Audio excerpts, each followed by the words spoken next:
Mr. Obi, thank you so much for being with us. You are certainly the most popular presidential candidate in Nigeria right now among young people. There is just so much momentum behind you. But here's the problem. Nigerians are used to being disappointed by their leaders. And when you think about some of the problems that are facing the country right now, they're systemic. I'm talking about corruption. I'm talking about oil theft. I'm talking about insecurity. I'm talking about the fiscal hole that Nigeria is in right now. Can all of that really be solved by one person? Well, if you have a leader that is competent, have the capacity and commitment to start dealing with it, you're not going to solve it overnight. But there will be a clear, visible, measurable attempt to dealing with it. And they're things that are solvable. They're things that can be dealt with decisively. But you have to have a leader that, if you look at what he's been able to do in the past, you can say yes. If indeed you do become Nigeria's next president. Nigeria, as you know, is broke. It is barely able to service its debt. It spends so much more than it earns. What are your plans, just from a concrete perspective, what are your plans to take Nigeria's economy off of life support? Well, a variety of things. One is that you have to deal decisively with the issue of security. It's impacting negatively on your economy today. You have to deal with it head on, because you have to get your farmers to go back to farm and start ensuring that the vast land of the north are invested, are cultivated on. You have to start pulling people out of poverty as quickly as possible. You have to reduce aggressively cost of governance and deal with the issue of corruption. Anyone who knows anything about Nigeria knows that it has this embarrassing reputation of, despite the fact that it is Africa's largest oil producer, it imports refined fuel. What is your plan for transforming Nigeria's economy from a consumption economy to a production economy? Let me use the issue of oil, for example. There's no reason why our refineries cannot work. There's no reason why we should not encourage private sector to build refineries and operate them. And they're not rocket science. It can be done as quickly as possible. You can use today the side to remove the fuel subsidy, use the resources to support critical areas of production, from critical infrastructure to education to supporting investment in refinery, which will be, like I said, done within a shortest possible time. A lot of Nigerian presidents have come in and talked about revitalizing the manufacturing sector, investing in refineries, but change, as you know, has been very, very slow. Why is it going to be different with you? And what would you say were the biggest hurdles in making sure that all of the things that you've just listed come to pass? Well, what people need to do is to go and look at what I promised as a state governor when I said I'm going to turn around education, health, pull people out of poverty, bring sanity and civility in governance in Anambra State, whether that happened or not.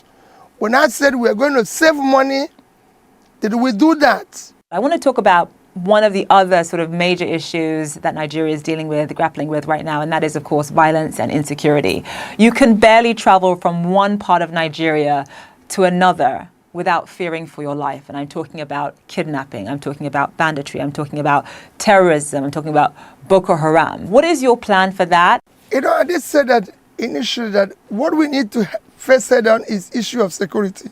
Because unless you have security, the farmers can't go back, you can't attract investment, nobody will ever want to go to an insecure place.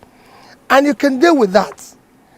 There's so many, you need to do a lot of work, reorganize your security architecture, ensure that there's multi-level policing.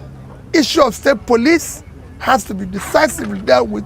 There's so many things you need to do. You need to bring in more personnel into the security system, equip them properly, ensure that they are properly motivated to deal with the issue of security, because the need it is the most important thing Nigeria needs today. As you know, you and I are both Nigerian, we're both Igbos, we're both from southeastern Nigeria. Nigeria is a very hard country to hold together. You've got 200 million people, so many different tribes, so many different competing interests and ideas. And when you think about the fact that, you know, you're from the southeast, how easy is it going to be to rally Nigerians perhaps from the north behind you? That's got to be on your mind. That is what it was yesterday.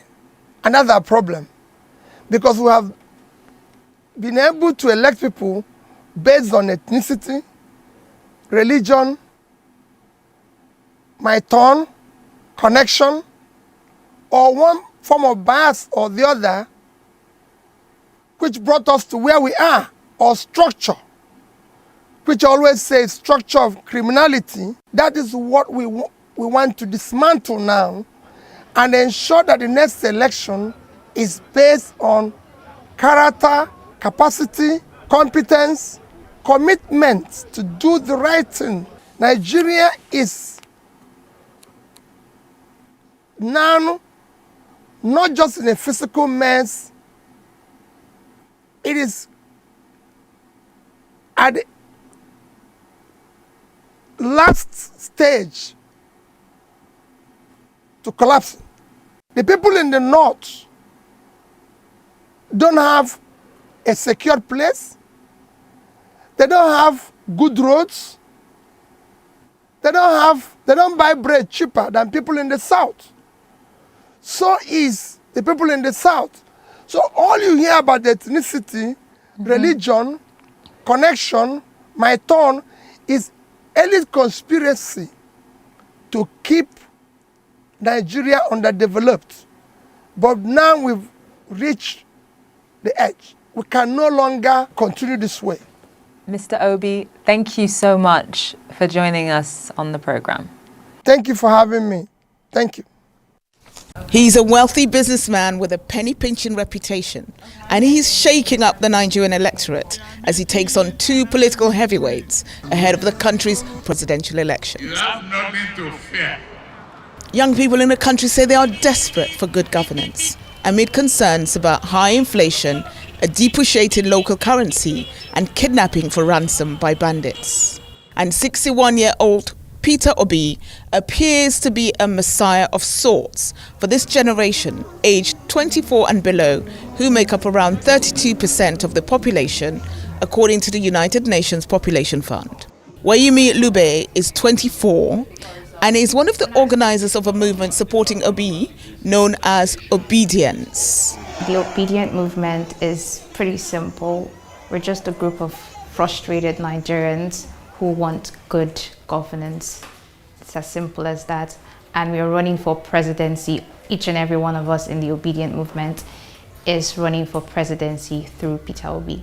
Obi is a former governor of Anambra and is seen as a credible alternative to the two parties that have dominated politics since the end of military rule in 1999. The Obedience movement is powered by social media and similar to the NSAS protest, also nicknamed Sorosoke, or Speak Up Against Police Brutality, in October 2020.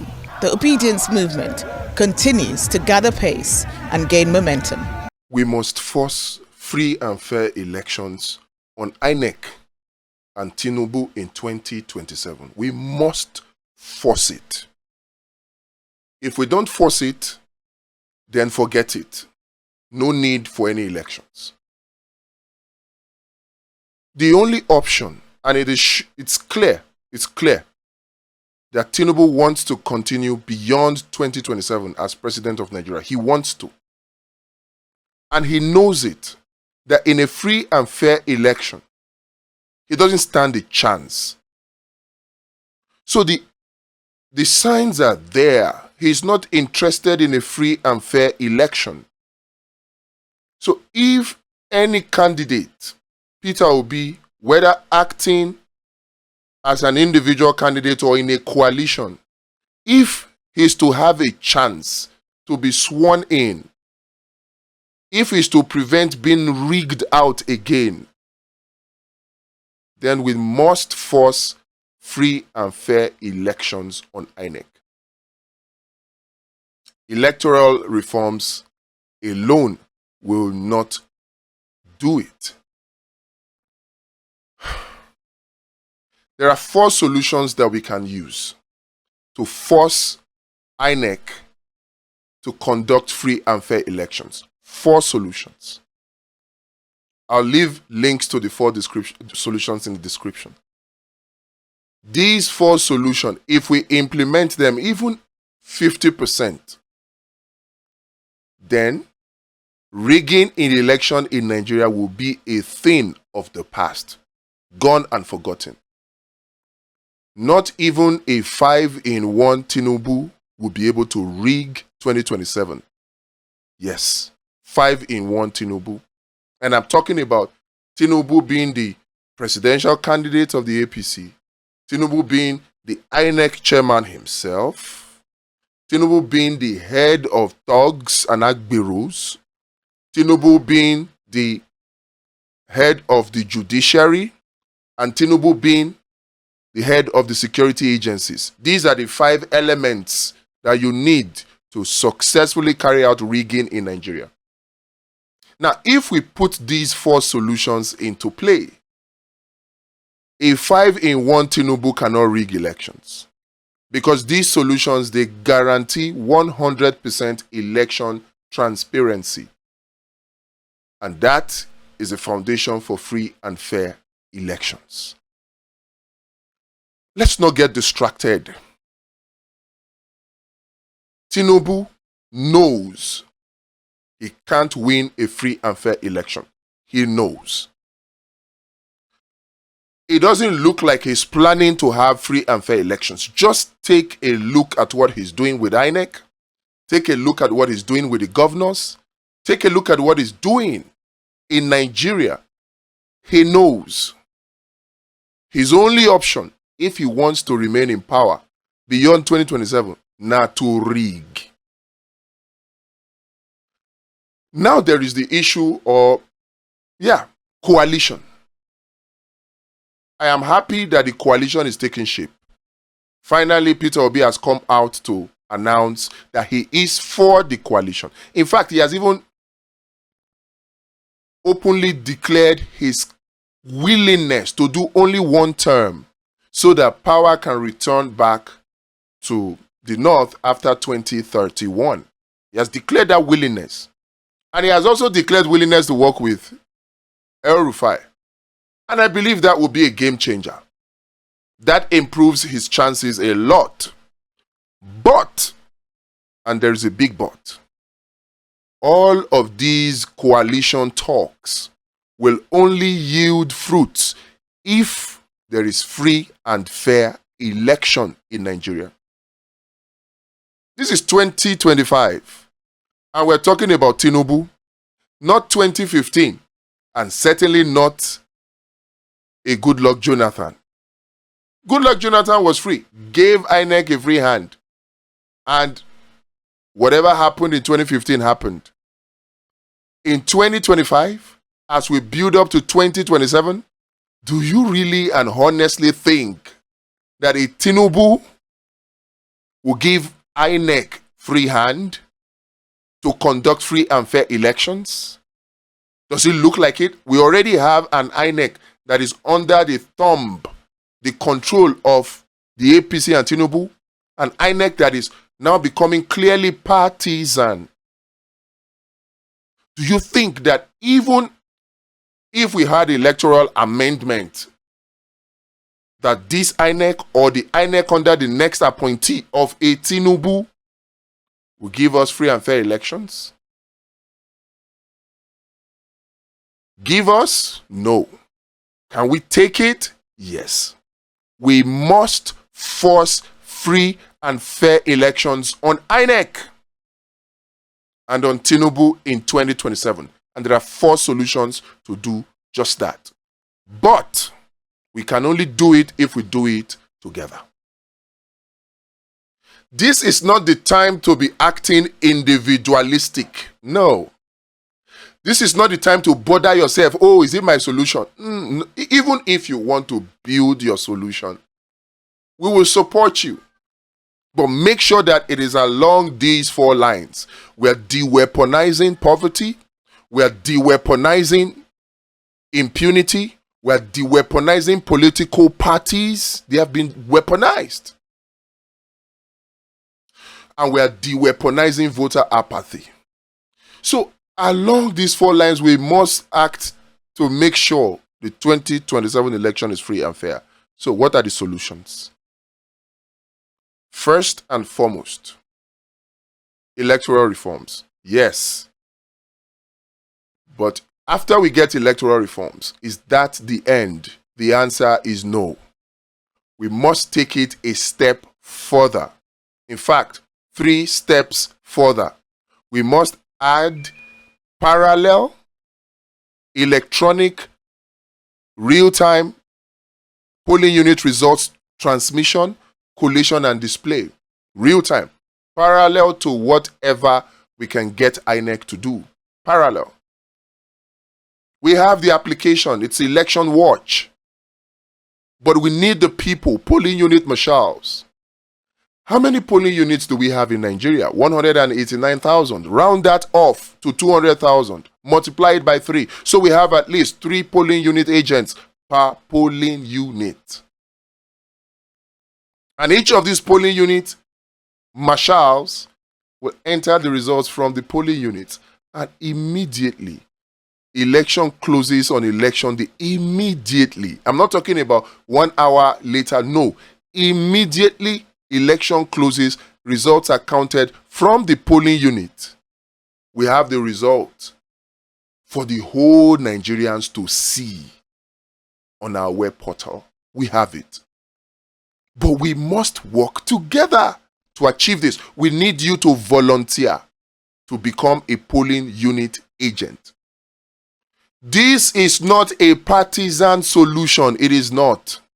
This is not, oh, I am APC, I am PDP, I am ADC. No. This is a solution for all Nigerians. This is not a, oh, I am Obidient, oh, I am Showore, I am, no. Any serious candidate, any serious Nigerian that is contesting against the APC in 2027, any serious Nigerian that wants a new Nigeria that works for everybody, must, as a matter of necessity, support this solution and volunteer as a polling unit marshal. The application is already developed. We're testing it. We need you to volunteer so that we can put these measures in place. Like I said, if we have these 4 solutions in place, Election Watch being just one of them, it won't matter that Tinubu is 5 in 1. He will lose. And if we don't have these solutions in place, it won't matter that Peter Obi, El Rufai, Amechi form the biggest coalition. It won't matter because they will be rigged out. And then they will tell you, go to court. I don't want to cry after the election of February 2027, saying they rigged us out. No. We can prevent the rigging. I want to be the one with the solutions, with the evidence, and that brings us to the second solution. Calm guard. To capture admissible evidence that we can use to defend our victory in court. Admissible evidence that the judiciary cannot hide from, that INEC cannot hide from. These are solutions that we can do, but as individuals, it is impossible. But if we work together, easily achievable, but difficult. Now, we must now come together to make sure we achieve it.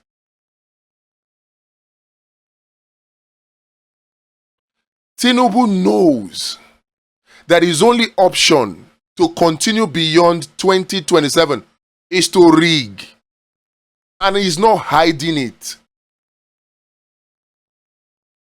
So if anybody is serious about a Nigeria that works, coalition is not the answer. I say it. If we have free and fair election in Nigeria today, if it is guaranteed, Peter Obi does not need a coalition. He doesn't. He will win. Tinubu will lose. I've said it. If free and fair election is guaranteed in Nigeria and you bring a goat, you wear agbada on the coat to contest against Tinubu, he will lose. And that's why Tinubu is not planning to give you free and fair elections. The signs are there. But we can resist it and defeat whatever rigging arrangement they put in place. They are planning for rigging on election day, but do you know what? They are taking it beyond that. They are planning for rigging leading to election day. Do you know that there is a type of rigging that takes place before election day even comes? That is where you have weaponized poverty, weaponized impunity, weaponized political party. These are tools to rig election before the election even starts.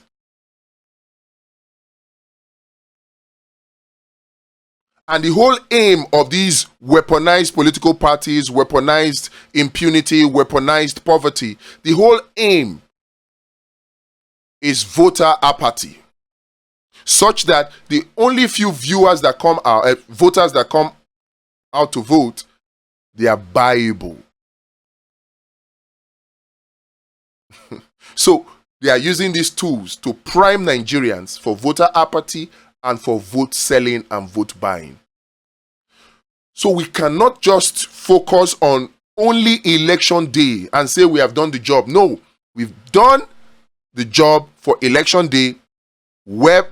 Camp Guard and Election Watch, they take care of rigging on election day. But you see, Well Fund,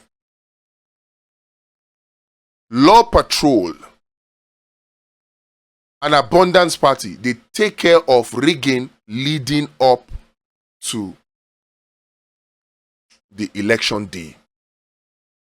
And we must take both of them together to completely eradicate rigging in 2027. Well Fund is a tool to de-weaponize poverty in Nigeria. It is a scheme that helps Nigerians to fish, not simply give them fish. You've heard it. Give a person a fish, you feed him for the moment. The next moment he's hungry, there's nothing you can do because you don't have infinite resources. But teach him to fish, you have fed him for life. Now, if you take it further and you help him to fish, you have fed a whole country. That is exactly what Well Fund seeks to do. Financial support for feeding in exchange for participation in agricultural food production. Well Fund will not only empower Nigerians, put food on their table, it will reduce the cost of food and increase our hard currency earning from food because food will be surplus within a very short time with Well Fund. And when you have a people that are empowered, they won't sell their vote for 500 Naira or 1,000 because they know from Well Fund they get way more than that. So Well Fund will help to de-weaponize poverty. Weaponized impunity will be handled by Law Patrol. Law Patrol will take care of weaponized impunity leading up to the 2027 election. And then Abundance Party is the tool to de-weaponize political parties. Right now, political parties have been weaponized. Even if you look at the so-called coalition right now, it is the same recycled old politicians that are forming this coalition. Yes, I will be okay with it if somebody like a Peter Obi can emerge as the presidential candidate, but it only takes care of the presidency.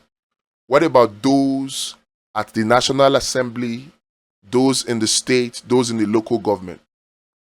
The political parties as they currently exist in Nigeria have been weaponized against credible candidates. No credible candidate with integrity and capacity and character will participate in politics as it is practiced by political parties in Nigeria today. No credible candidate will do it. Only those who, and they are very few, in fact, very rare, like Peter Obi, very rare.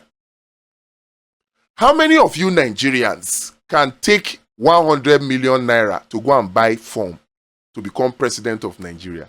Well, now why even see the 100 million? How many Nigerians have 100 million naira today?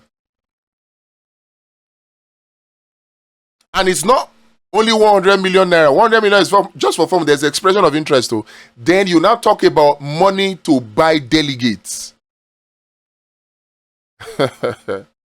After money to buy delegates, you will have to settle some bills for the political parties. They go knock you bill.